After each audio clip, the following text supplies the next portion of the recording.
What can visitors expect to see at DOMO's booth at K 2025? At K-Show, we will present our complete portfolio of different recycling technologies we are offering to our customers, from mass balance to depolymerization, mechanical recycling, and also physical recycling through the solutions.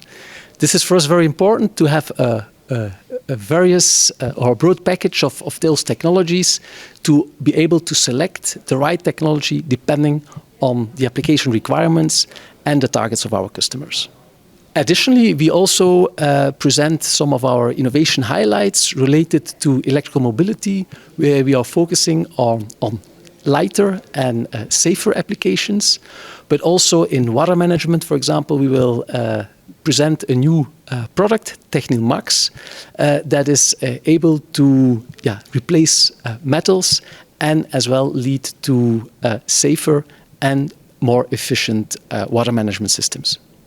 Is the K-Trade Fair a key event for DOMO? Yes, it's a very important event. We have a lot of contacts with our customers, with suppliers, with all partners within the complete supply chain. It's the place to be if you are in the chemistry and plastics industry.